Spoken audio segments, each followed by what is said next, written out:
Nós vamos ter um tempo precioso aqui agora, da palavra de Deus. Aleluia.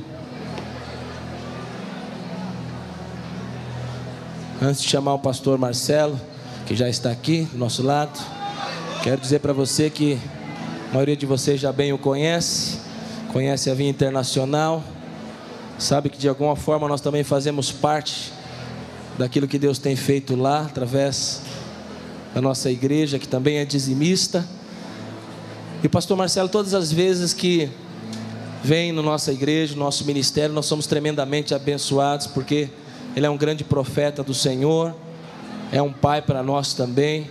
Nós temos o pastor Silvio como pai, o pastor Aloysio e o pastor Marcelo. Diga glória a Deus. São pessoas que são apóstolos aí do Senhor, que Deus tem dado uma visão da planta, Deus tem dado realmente recursos poderosos espirituais. Amém? Eu gostaria que você, junto comigo, recebesse com grande alegria a vida do pastor Marcelo Almeida, que nessa noite nos abençoa com a sua presença. A pastora Valneide também, que o acompanha. Aleluia, glória a Deus, aleluia. Obrigado, pastor Marcelo, por estar aqui conosco. Para nós é um momento bastante importante, especial. Amém? Obrigado. Glória a Deus. Obrigado, pastor. Poxa, que privilégio estar de volta aqui. Vinha conversando com o Sherman, e a gente tem igrejas no ABC praticamente todo, né?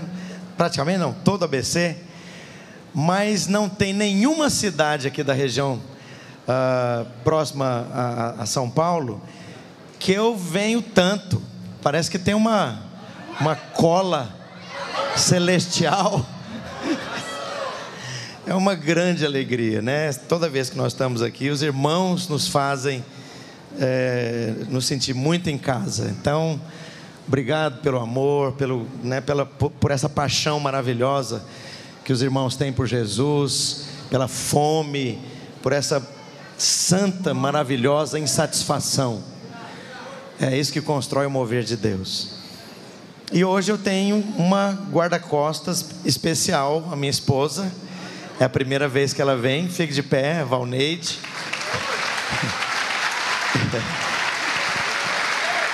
Só que você não vai ficar aí, você vai subir aqui. Ela vai dar um alô para os irmãos, porque muitas vezes essa moça foi tema de pregação. Então, glória a Deus, queridos irmãos. É maravilhoso demais estar aqui com os irmãos. Obrigada pela oportunidade. E é assim motivador para mim ver a quantidade de jovens louvando ao Senhor. A gente vendo tanta notícia ruim. Glória a Deus.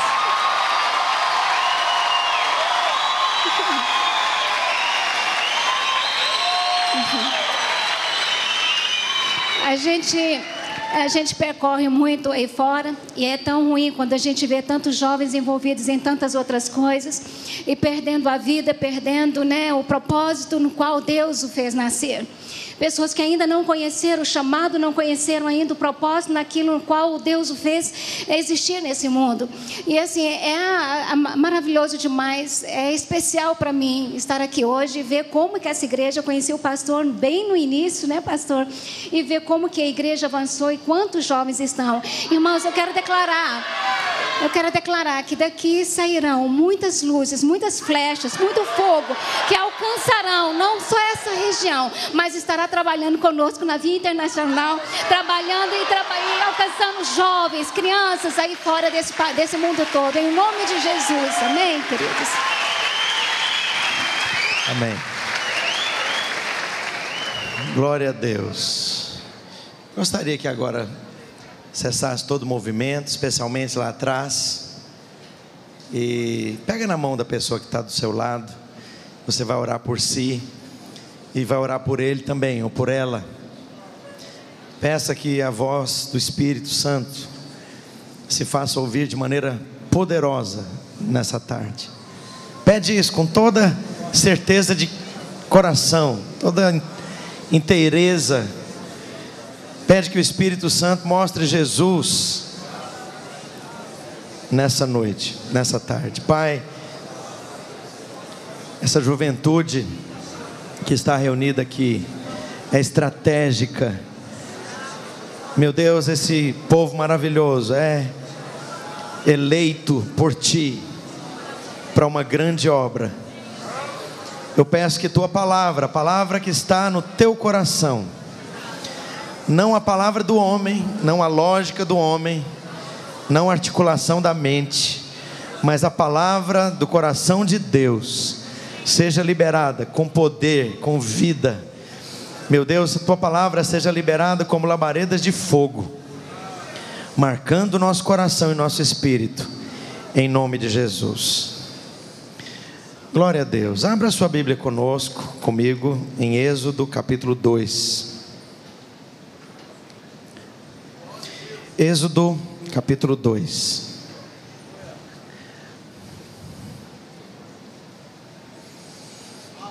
Nós vamos ler apenas o verso 11. Tem temporadas que Deus trabalha alguns personagens, né? Eu fiquei com Davi muitos anos, e Deus tem usado muito Moisés na minha vida ultimamente. Gostaria de retornar a ele. A Escritura Sagrada diz: naqueles dias, sendo Moisés já homem, saiu a seus irmãos e viu os seus labores penosos, e viu que certo egípcio espancava um hebreu, um do seu povo. E aqui o resto, além de ser palavra de Deus, é história. Eu gostaria de compartilhar com você sobre o chamado nesta geração, o chamado para este momento, para esta geração. E primeira palavra que você tem aqui na Escritura Sagrada é naqueles dias. Você pode repetir? Tudo que Deus faz localizado, enraizado, colado, conectado com algum tempo da história, com todas as implicações históricas, com todas as contradições, com todos os problemas, com todas as crises, com todas as loucuras do homem. Deus sempre faz isso. E a primeira coisa que Deus vai trabalhar em você, não interessa se você é um adolescente. Eu me converti com 12 anos. E se você tem 12 anos ou mais, isso aqui é para você. Essa é uma palavra para jovens. Moisés, nesses dias, que a Bíblia está chamando de naqueles dias, era um jovem. Isso fala para você e para mim. Tudo que Deus faz nos levando a perceber o problema e nos tornar a solução para o problema. No lugar onde você está, presta atenção para mim aqui, você tem problemas ao seu redor. Todo lugar onde cada um de nós tiver inserido, na sua escola, na sua casa, sua vizinhança, o seu trabalho, você tem problemas ali, você tem crises ali, você tem necessidades e necessitados ali. Há situações, há crises, há problemas, há desastres. E nós estamos vivendo num momento que é só ligar a televisão que é um desastre grotesco atrás do outro. Agora é interessante, Deus vai abrir os seus olhos e os seus ouvidos, atenção, para perceber algum tipo de desastre, algum tipo de crise, algum tipo de desgraça, algum tipo de problema, algum tipo de dor, algum tipo de sofrimento, algum tipo de necessidade, algum tipo de clamor. E você vai ver que naquela época, e nós estamos falando aqui de algo em torno de 3.500 anos, nós estamos falando de alguma coisa por volta aí de 1.500 antes de Cristo. portanto há 3.500 anos de nós. Você tem tudo isso junto. Você tem um povo desgraçadamente oprimido, manipulado, usado. Você tem gente bruta, abusiva, truculenta, violenta, gente manipuladora, chantagista. Você tem gente sofrendo, mas sofrendo muito. Não é sofrendo pouco não, é sofrendo muito. Você tem uma geração inteira sem nenhuma perspectiva. Esta geração de Moisés não tinha líderes. Não tem ninguém que os representava. Não tinha ninguém que falasse por eles. Não tem líderes. Quando você lê aqui esse contexto de Êxodo, você vai perceber que não há nada. É um povo espoliado, escravizado, oprimido, cheio de grandes problemas. E o pior, essa juventude dessa época não tem propósito, não tem sonhos, não pode sonhar, não tem bússola, não tem norte, não tem nada para fazer na vida. Você é desgraçado, você nasceu escravo, seu pai era escravo, seu avô era escravo, e você vai continuar escravo. E sabe, seu filho vai continuar sendo escravo. É isso aí. Contente-se, acomode-se com a sua mediocridade, acomode-se com a sua estupidez, acomode-se com a sua falta de pedigree, acomode-se com a sua falta de grife. Você nasceu para isso mesmo. Olha o seu bisavô, olha o seu avô, olha o seu pai, olha os seus tios, olha os seus primos. Você nasceu, é isso mesmo, é para ser favelado, é para não ter norte, é para ser classe C, que com o PT começou a levantar a cabecinha para virar classe média, agora chapuletada, volta atrás. Acabou o sonho de classe C virar classe média. É isso aí. Você vai ver que é repetição. A mesma coisa. Uma geração inteira de gente sem esperança, sem futuro, sem dinheiro, sem liberdade, sem oportunidade, sem possibilidade, sem sonhos, sem líderes. Não tem líderes. E é interessante que a Bíblia diz: naqueles dias, primeira coisa, Deus te fez nascer por causa de um projeto celestial nestes dias. Fala para o seu vizinho: Deus te fez nascer nestes dias. Então veja bem, não diminua o propósito de Deus para você com incredulidade. Não diminua as implicações do porquê, por alguma razão, Deus alinhou seu nascimento nessa época, nessa família, nesse país, nesse ponto da história, nesse ponto do século 21, naqueles dias. Da mesma forma que Deus fez lá atrás, há 3.500 anos, Ele está fazendo já, hoje.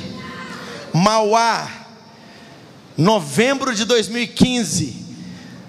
Você quer uma época com mais crise, de confusão, de poluição filosófica e ideológica? Qualquer um parado na beira do caminho vai ficar até tonto de tanto palpite e de tanto pitaco que vai ouvir. Qualquer um parado na beira do caminho vai ficar até tonto de tanta gente com pregações e com ideologias distintas, querendo vender para você um projeto de vida melhor. Gasta a sua vida nisso, investe a sua vida naquilo. E vou te falar, uma época delicada para se viver e para se escolher é quando você é jovem, porque é agora que nós temos o potencial de fazer as piores escolhas, de desperdiçar nossa vida, de jogar a vida pela janela. É na juventude que você escolhe aquilo que vai determinar décadas a seguir. Não é 3 meses, 3 anos não. Exemplo, A pessoa com quem você escolhe casar definiu sua vida. Se você é uma moça inteligente, bonita e carente, e aceita casar com o primeiro Zé Perequeté que tira bicho do pé para comer com café, acabou sua vida, bobona. Você vai virar motorista de fogão dele. Esse é o seu futuro. Nesta época, nós temos o potencial de fazer as piores escolhas, comprometer o restante da nossa vida, potencial, oportunidades, inteligência, vigor. Naqueles dias, esse choque de civilizações que nós estamos vivendo com o Islã, o Brasil de certa forma está um pouco distante disso, mas ontem mesmo são quase 100 feridos em estado gravíssimo nos hospitais, e confirmados 120 e tantos mortos, 140 mortos. Como assim? E por quê? E aqui no Brasil, eu não lembro de uma época em que a gente tivesse tanto embate ideológico. É todo dia, é em cada detalhe da vida, em cada área da sua existência. Daqui a pouco você vai casar os seus filhos, quem vai criar os seus filhos e quem vai dizer o que seus filhos devem entender, assimilar e praticar, não é você mais, é o Estado. Pera lá, como é que é isso? É uma estrutura governamental que vai mandar na minha casa? O que eu faço? Como que eu faço? Que jeito que eu faço? Que tanto que eu faço? Meu estilo de vida, prioridades, valores, é o Estado que vai dar pitaco na minha vida. E você está vivendo isso aí, nós estamos vivendo isso. De todos os lados tem problema, crise, oportunidades parcas, pequenas, difíceis, desafios, tanta concorrência, tanta coisa horrível ao nosso redor. Aqui em São Paulo foram identificados aí 2 caras lá da torcida do Palmeiras, que pegou um porrete, um pedaço de pau. Tinha um cara dirigindo para eles, parou o carro, ficou esperando, desceram os 2, o sujeito arrumou uma paulada na cabeça do rapaz taxista, que nem parte de torcida de coisa nenhuma, tinha nada a ver com nada, porque o amigo dele estava com uma camisa do Santos, é isso mesmo? O rapaz morreu. Como é que é isso? Morreu pelo quê? O que ele fez para o infeliz que saiu daquele carro com essa intenção de arrumar um pedaço de pau com toda a violência no crânio do outro, para causar uma hemorragia interna e matar um rapaz só porque o colega dele estava com a roupa dos Santos? Pelo amor de Deus. Parece que um ano atrás um outro trouxa lá pegou um vaso sanitário, arrancou do banheiro, jogou 10 metros de altura, matou outro. Como é que é isso? Deixa eu te falar, a mesma coisa, há 3.500 anos atrás. É interessante que nesse contexto a palavra mostra, naqueles dias. Isso fala então desta presente geração, onde eu e você estamos. A segunda coisa, sendo Moisés já homem. Moisés sou eu e é você. Quem é esse Moisés? É uma pessoa que nasceu, cresceu, recebeu influências, tem uma somatória de experiências, algumas boas, outras não tão boas, experiências de problema de família, questões familiares, carências, uma série de influências que são experiências que só você tem e fizeram parte da sua vida, da sua história, do seu passado, a formação dessa identidade aí que você tem. Cada um de nós aqui vive, expressa uma identidade. E é impressionante que a Bíblia mostra que até o nome de Moisés tinha a ver com o propósito de Deus na vida dele. Eu fico meio encasquetado com algumas coisas que às vezes eu vejo, parece que é tão certeiro certos nomes para certas personalidades, mas para outros parece que nem tanto.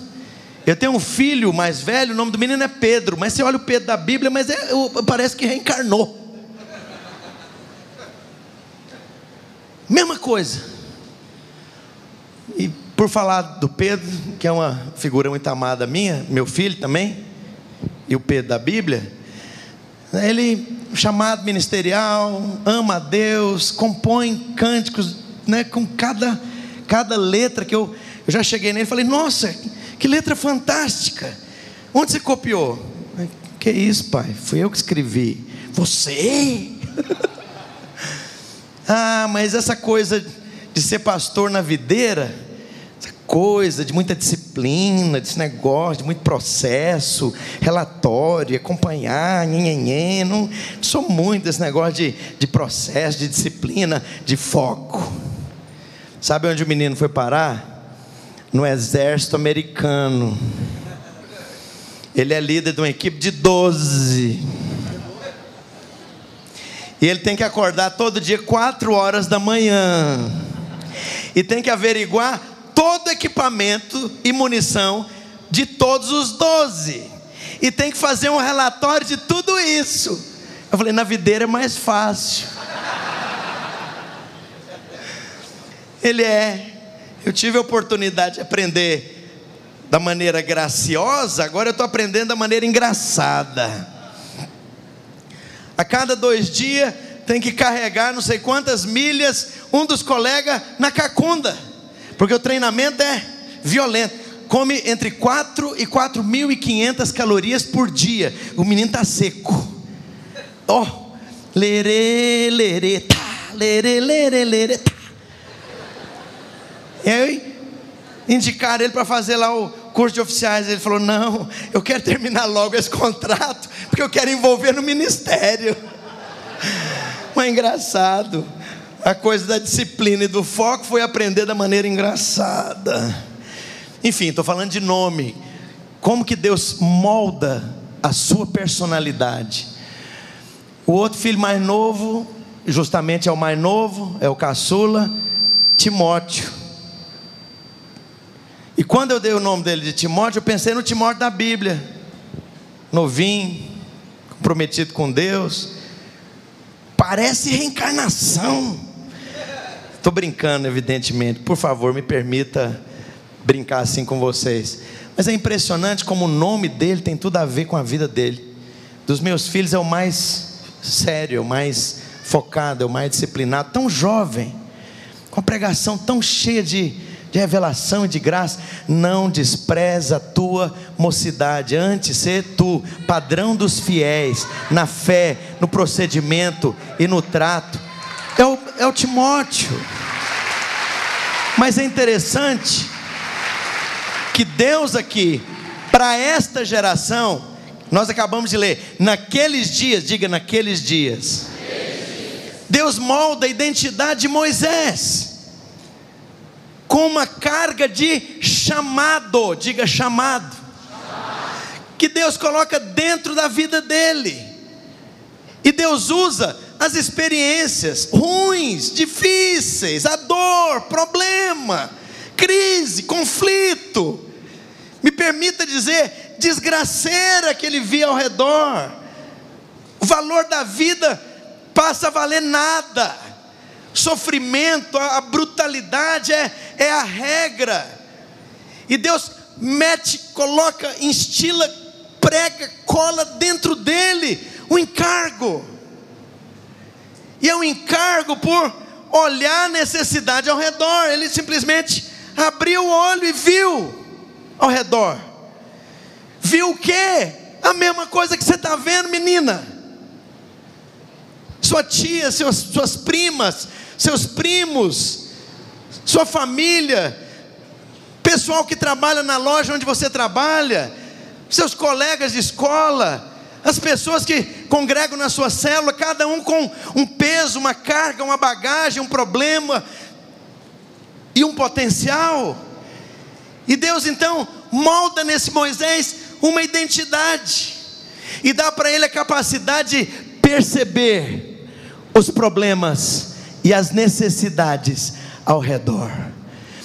De maneira maravilhosa, Deus usa alguém para dar um nome para aquele moço que viveu naquela geração, naquele tempo, e Deus o coloca para viver e gastar os seus dias naquela crise, naquele ponto da história, e alguém dá o nome dele de salvação através das águas. Tem tudo a ver com chamado. Eu não sei como é que você se chama, não quero dizer necessariamente que a gente tem que forçar a barra aqui, de procurar um significado para o seu nome. O que eu estou querendo dizer, é que a sua personalidade foi talhada, nos detalhes mais sensíveis, para você ser resposta a esses problemas, que você enxerga ao seu redor, a essas possibilidades, que você enxerga ao seu redor, a essas crises e dificuldades e dor e problema que você enxerga ao seu redor. Eu não estou lá, você está. Eu não vejo, eu não tenho olhos para ver o que você está vendo ao seu redor. Você viveu as pressões, as dificuldades, os problemas, as influências que te trouxeram até esse momento. E você está ouvindo essa palavra porque Deus está querendo te dar uma palavra profética. Você nasceu no momento certo, no tempo certo, foi plantado no contexto certo, na casa certa, na família certa. Ah, mas tanto sofrimento, tanta dor, tanta falta. Isso talhou você para abrir os olhos e ver. E isso talhou você para ser quem Deus precisa que você seja, onde exatamente você está. Pastor, mas eu não sou nenhum líder muito importante. Naquela época não tinha líder nenhum. E Deus pega justamente um chapa branca, que estava a favor do governo, para ser o libertador. Pera lá, mas você está no ninho da serpente. Conta para nós aqui, Moisés. Foi o faraó que te mandou aqui para entregar o nosso movimento. Conta para nós aqui, ô sindicato chapa branca. Você foi enviado pelos dominadores para massacrar qualquer tipo de esperança de libertação. Não, pelo contrário, Deus me chamou para ser o libertador. Você é a pessoa mais suspeita para ser o tal libertador. Você é o único que não poderia ser libertador, porque você comeu na mesa e no prato da princesa lá, filha do faraó e da farainha.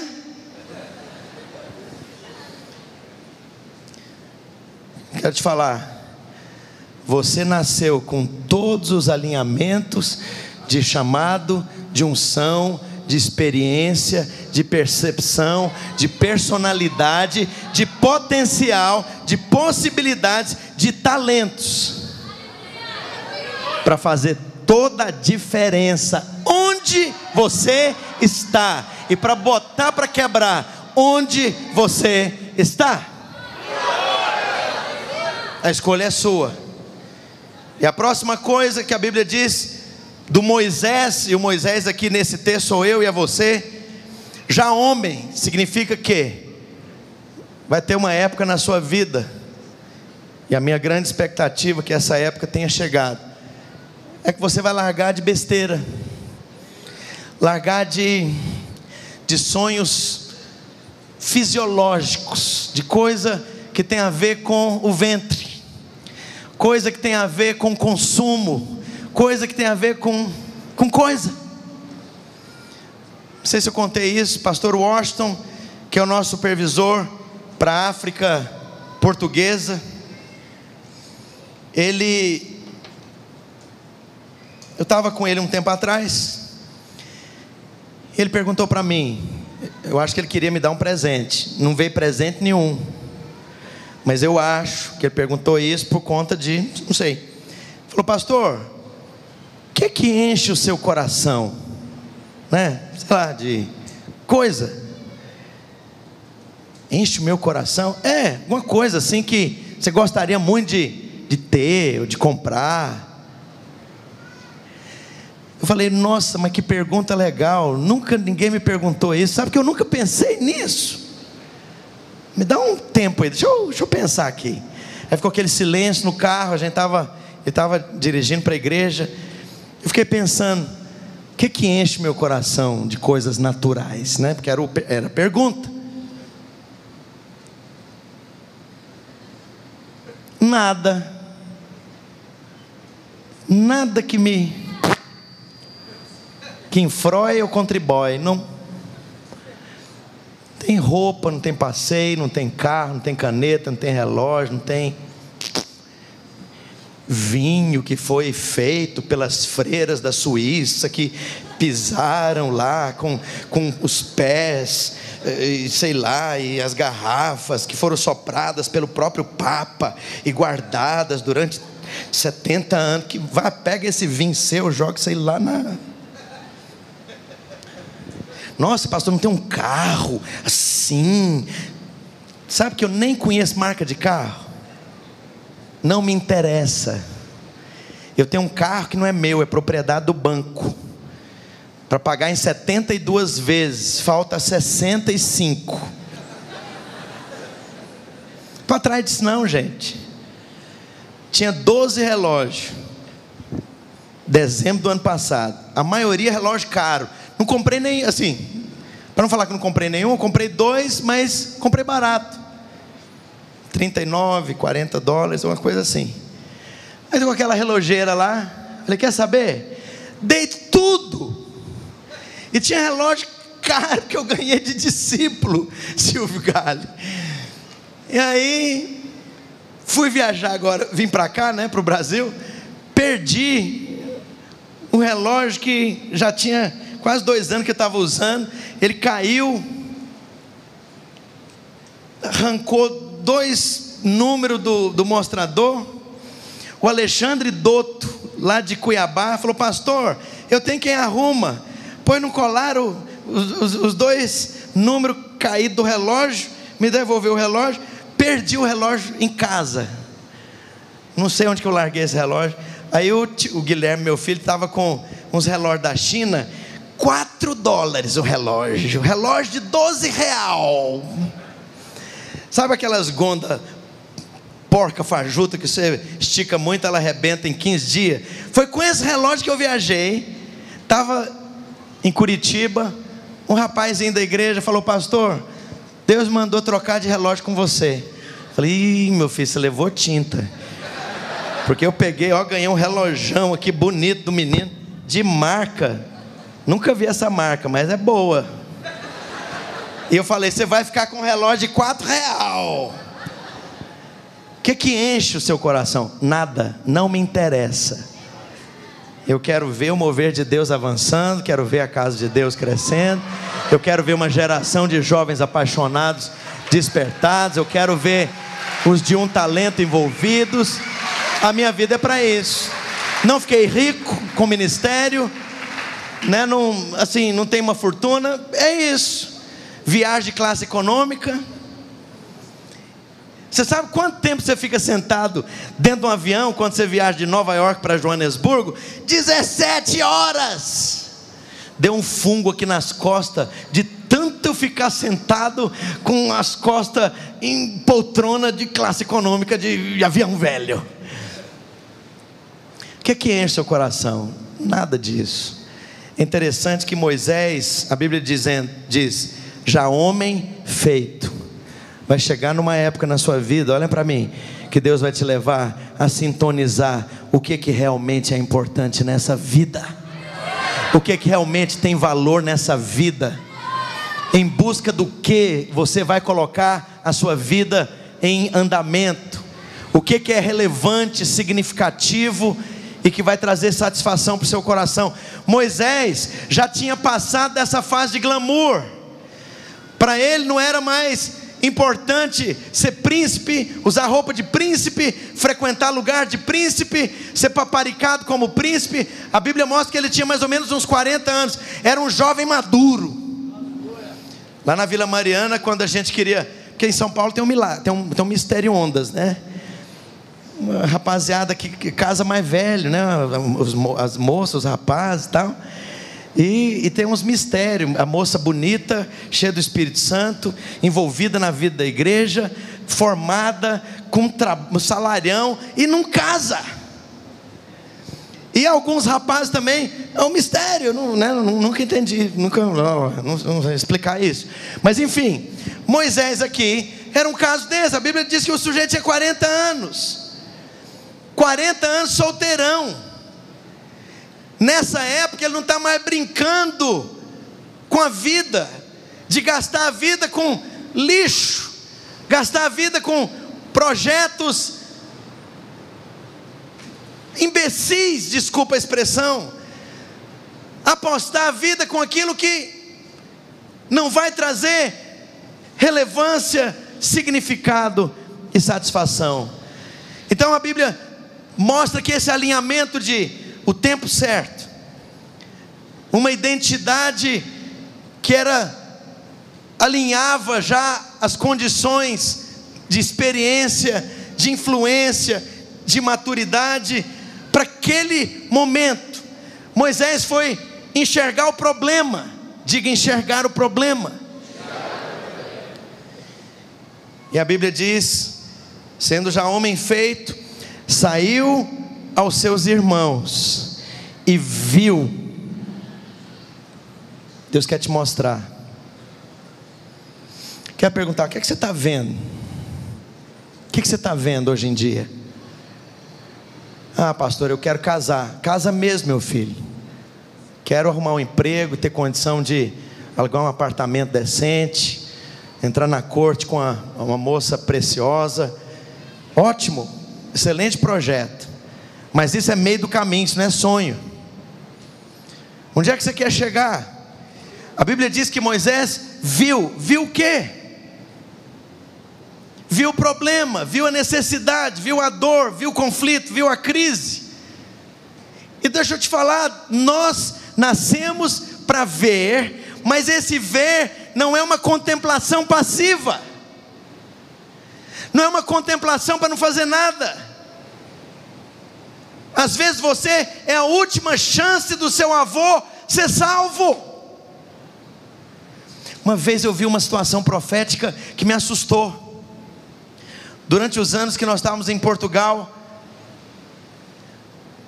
a Lourdes, do Dário. Durante os anos que nós estávamos em Portugal, um avô dela, na verdade um tio-avô da Lourdes, português.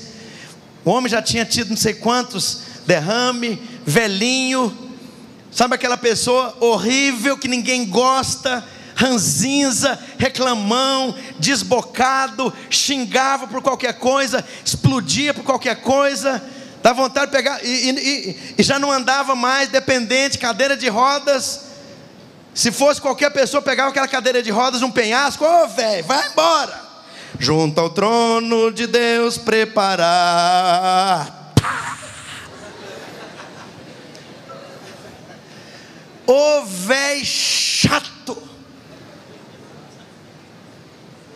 E a Lourdes, descendente de portugueses, nasceu, não sei se era o pai dela ou a mãe, que era dessa linha portuguesa, nasceu em Belém, foi para Portugal, brasileira, nasceu no Brasil, sotaque de brasileiro, mas é sobrinha desse velho ranzinza. O velho estava mais para lá do que para cá, velhinho já. E ela, um anjo, doce, paciente, amorosa, crente, comprometida com Deus, e pregando o evangelho para esse velho, o tempo todo.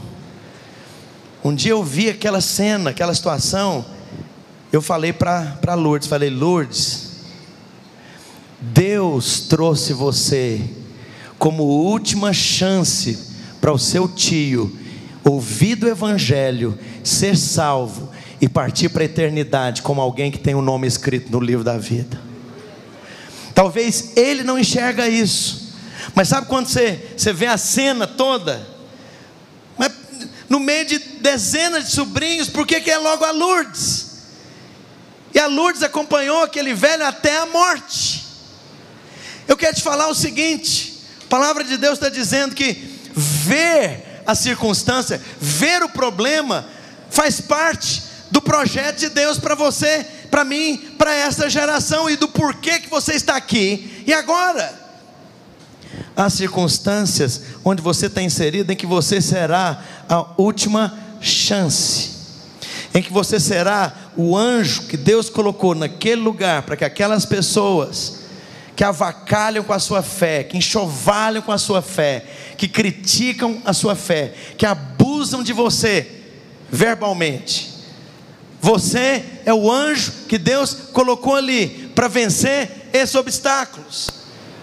Então a Bíblia está dizendo aqui que Moisés foi lá e viu a crise, viu o conflito, viu o problema, viu a desgraça, viu a ausência de liderança. Ninguém está fazendo nada e nem vai fazer nada. Ninguém vai se levantar para ser voz de coisa nenhuma ali. Ele viu. Agora, o viu não é um viu passivo. Tem a ver com uma disposição de chegar diante de Deus e falar: faz de mim um instrumento que vai fazer uma transformação, uma revolução definitiva nesse lugar. Agora, quais são os recursos desse moço? Nenhum, tem nada. E aquilo que ele achava que ainda tinha, perdeu.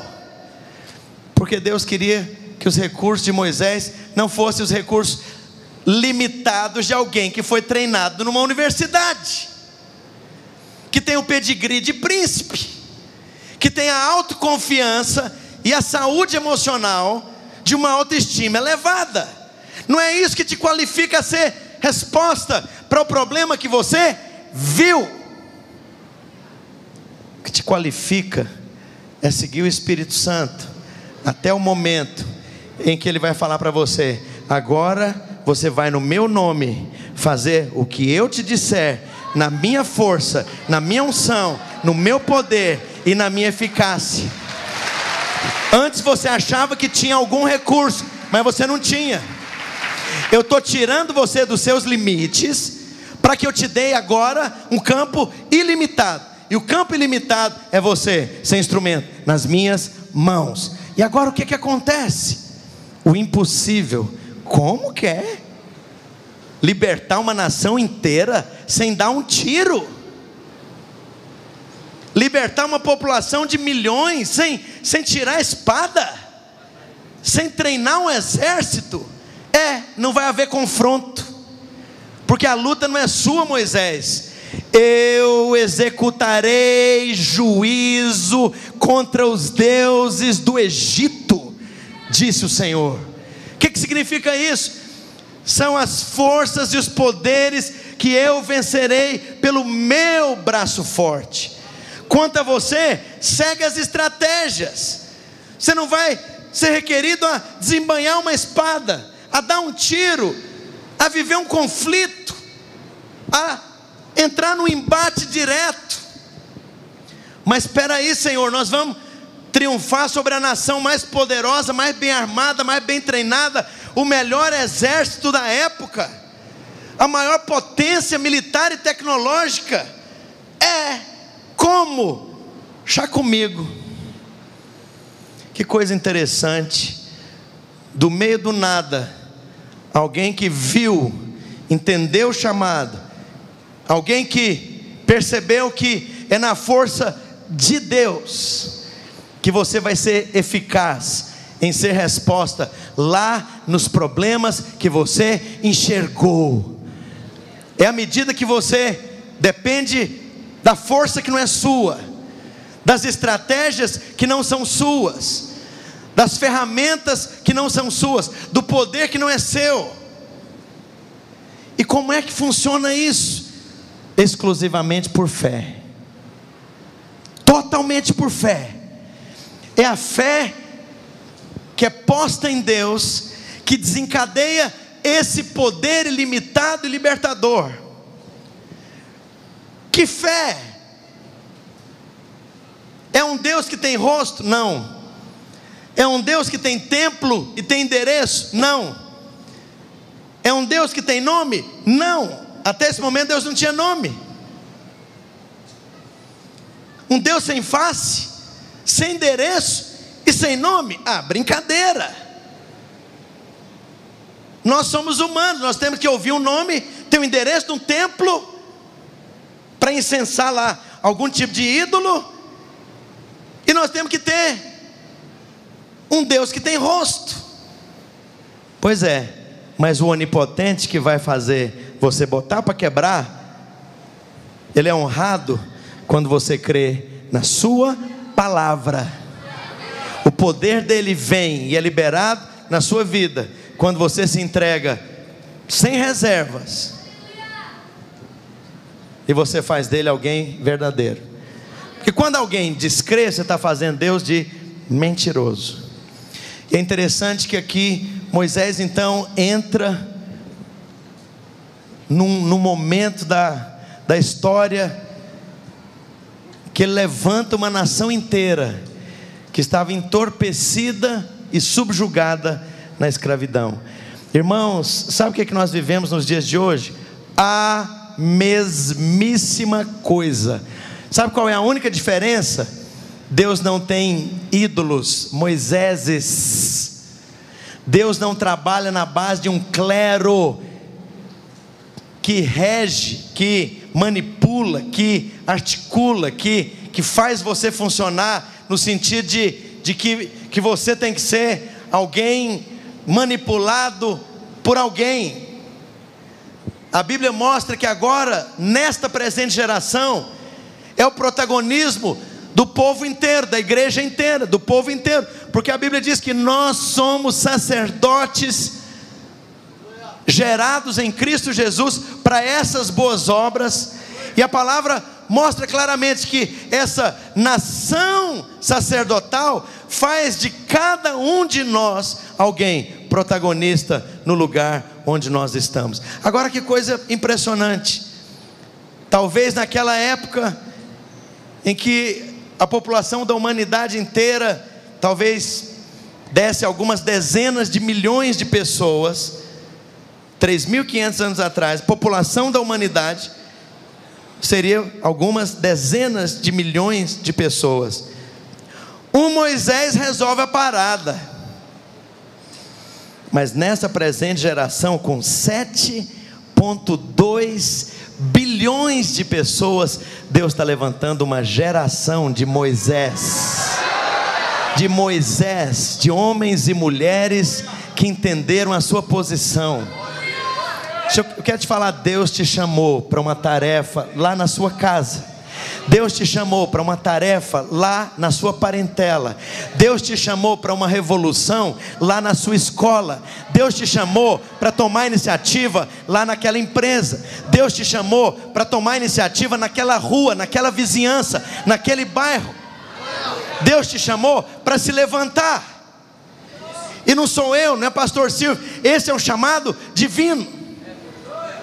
Você pode passar pela vida inteira e lá daqui a 40, 50 anos atrás, olhar para trás e falar: eu tinha muitas coisas que enchiam o meu coração, nada e nenhuma delas tinha a ver com o propósito de Deus. Eu me arrependo por ter investido a minha vida em coisas fúteis. Olha, eu fui publicitário, redator publicitário. Eu era pago para criar propaganda. E uma publicidade vencedora, eu recebi ouro e recebi bronze em mídia escrita. Lá atrás, uma publicidade vencedora é uma publicidade que atrai a sua atenção, convence você e faz você comprar. E grande parte do que você vai comprar são coisas que você passou a desejar, mas que na verdade você não precisa delas. Alô? Se você segue esse padrão aí do mundo, você é apenas um rosto numa massa imensa, manipulada por publicitários e por indústrias que estão afim de ter o seu dinheiro. Quem disse que você tem que ter o 8º tipo de creme que está prometendo cabelos sedosos definitivos para o resto da vida? Você sabe que a composição daquelas gororoba toda, óleo de não sei o que, da jurubeba, do unha encravada, do coelho, da montanha, com casca de manga e extrato de jabuiti, com mais não sei o que. Você tem que orar para primeiro o cabelo não cair, né? Mas é a mesma fórmula. Eu fico brincando com a minha esposa, né? Porque só tem uma mulher em casa, mas eu tenho cunhadas, eu tenho irmã, eu tenho sobrinhas, e cada temporada tem um produto novo. Esse aqui, não confunda com os outros, esse aqui é a fórmula milagrosa para você ter o cabelo que você nunca teve. Bobona, tudo igual, só que é mais caro, porque está na moda. E você viu, aí passa para o WhatsApp, né? Isso aqui,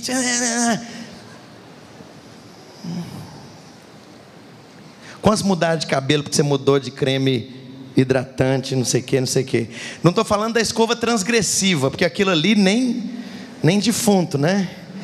Aquela coisa lá com chapa quente, com formol que você põe em peça de, enfim, para não apodrecer. É cancerígeno. Aquilo lá, pelo amor de Deus, se seu cabelo não alisar com aquilo, nem no inferno.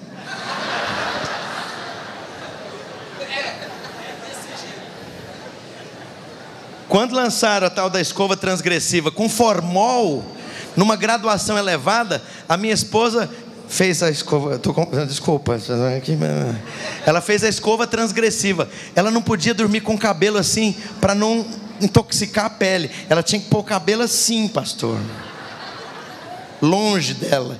Falei, Deus que me livre, fica bem longe desse negócio mesmo, porque deve ser mortal a gosma que eles passam nessa escova transgressiva. Foi proibido pelo governo, sabia? Alô? Aquela fórmula com formol. Deixa eu te falar, o que enche seu coração? Lá à frente, daqui 10, 15, 20 anos, a vida vai bater a porta, perguntando para você: valeu a pena viver?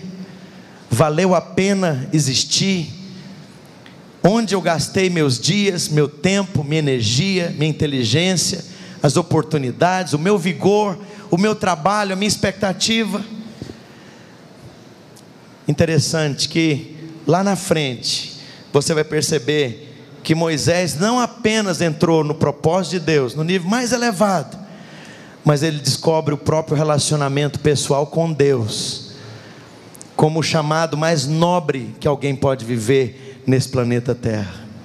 E finalmente Deus dá para ele o modelo da igreja, que naquela altura, naquela dispensação, se referia de maneira simbológica, através do tabernáculo, a igreja que hoje é real, igreja composta de gente, pedras vivas. Naquela época Deus mostra para Moisés a igreja. Sabe, eu quero te falar, se você se apaixonar pela causa que está no coração de Deus, Deus vai revelar para você as coisas mais profundas do coração dele, para esses dias e para esse momento, do mesmo modo que ele fez com Moisés. Com Moisés ele fala: estou te mostrando o tabernáculo. Esse tabernáculo refere-se a uma dispensação em que as vidas serão reais, as pedras serão vivas. Esse tabernáculo é apenas uma sombra, mas eu vou revelar detalhes para você, Moisés, coisas tão profundas que nem você vai entender de maneira completa tudo isso. Mas toma cuidado para fazer exatamente de acordo com o modelo que te foi dado em segredo no monte. Sabe, você vai ser alguém, não apenas que vê a crise, a desgraça, o problema, mas você vai se tornar a resposta de Deus para as circunstâncias. E Deus vai chamar você para um monte que só cabe você e Ele, num relacionamento íntimo, profundo, pessoal, particular, privado. Nós estamos aqui nessa tarde, irmãos. Hoje tudo pode ser digitalizado, sei lá, daqui mais 50 anos, eu nem vou estar aqui mais, alguém vai ouvir, lá na frente, daqui a 50 anos, quanto que é daqui a 50 anos? 2065, 2065, Deus estava levantando uma geração de Moisés, lá em Mauá, e os nossos pais e avós espirituais causaram o maior mover de Deus da história do nosso país. É para esta geração. Me alegra demais ver o que Deus está fazendo nessa igreja. É só abrir o seu olho. Oi, não precisa nem de ser tão profundo na fé, não. Essa igreja, 99, quando eu vim pregar a primeira vez, estava ali em Guapituba, predinho, batistinho, bonitinho, com os tijolinhos à vista, tudo lindinho. Paulão liderava o louvor, tudo lindinho. Olha a bagunça gloriosa que Deus fez. Eu não sei se vocês sabem, vocês são a maior igreja de Mauá. Para quê? Para ficar desfilando? Maior igreja, maior igreja, maior igreja, maior igreja, maior igreja. Para pôr um neon assim de 30 metros e ficar, maior igreja. Batista Água Viva, não confunda com as outras. Casarão é melhor, a videira não tem. É aqui, aqui, aqui, aqui, aqui. Para que Deus deu, falar agora mineiro, a faca e o queijo? Porque a geração é essa. Essa é a maior chance que você tem, pastor Silvio. Essa é a maior chance que você tem. Pastor Fernando, esta é a maior chance que nós temos. Fala para o seu vizinho, esta é a maior chance que nós temos.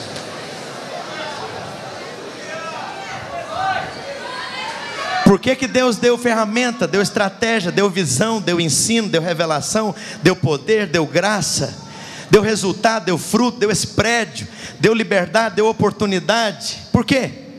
Porque, coloque o seu nome aí e marca o dia de hoje. Naqueles dias, novembro de 2015, sendo, põe seu nome aí, já homem ou mulher madura, feita, saiu a seus irmãos em São Paulo, em Mauá, no Brasil, na presente geração, e viu, e porque viu, falou: Deus, envia-me a mim, para ser resposta, para minha avó, que está enferma, para os meus tios, que estão passando, para os meus primos, que vivem no engano, para a minha classe, no ensino médio, no segundo ano do ensino médio, ou para o curso de administração da faculdade metodista, ou para a vizinhança, para a minha rua. Eu sou a resposta de Deus para aqueles dias. Deixa eu te falar, e porque você viu e respondeu, Deus vai capacitar você com todas as outras coisas que você precisa para cumprir o seu chamado. E finalmente, esse chamado só se completa quando você levar aquelas pessoas que Deus confiou a você a tomar posse, cada um da sua terra, da sua promessa, do seu sonho, do seu potencial. Vocês estão me ouvindo? Cada uma delas a cumprir o seu chamado, o seu sonho, a conquistar a sua terra prometida. Esse é o seu chamado, Moisés. Se alguém pudesse vir para o teclado, seria ótimo. Obrigado, meu irmão. durante alguns segundos, enquanto o irmão toca um cântico, pode colocar um piano com strings bem encorpado, com graves. Olha quem está aqui, oh meu Deus, eu falando. Caiu seu cabelo. Valneide, esse é um moço que foi para Portugal e ficou lá alguns anos na igreja do pastor Luiz Melancia. Lembra dele? Ele tinha cabelo. Você passou aquele produto que eu falei aqui? Não, tá bom.